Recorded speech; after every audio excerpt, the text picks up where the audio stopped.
Hello guys welcome to my blog day 5। आज पनि मेरो दिन सधैँ चाहिँ ब्रह्म मुहुर्तमा उठेर सुरु भयो।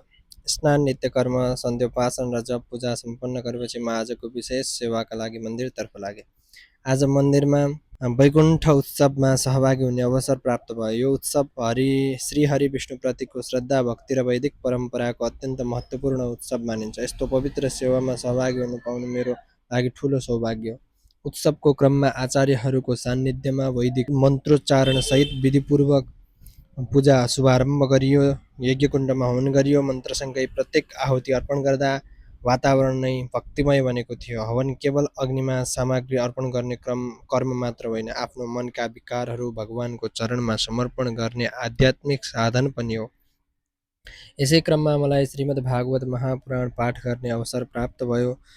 भगवानका दिव्य लीला र उपदेशको वाचन गर्न पाउनु मेरो लागि सधैँ विशेष अनुभव हुन्छ।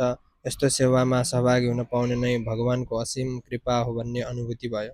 पूजा सम्पन्न भएपछि आज नारायणी नदीमा गएर केही पूजाहरू गऱ्यौँ।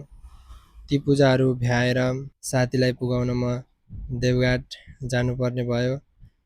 पूजा सम्पन्न भएपछि आज देवघाट आए। त्यहाँ पुगेर ढुङ्गेधाराको पवित्र जल पिए। केही समय तीर्थस्थलको शान्त वातावरणको आनन्द लिएर फेरि हरिहर मन्दिरतर्फ फर्कियौँ।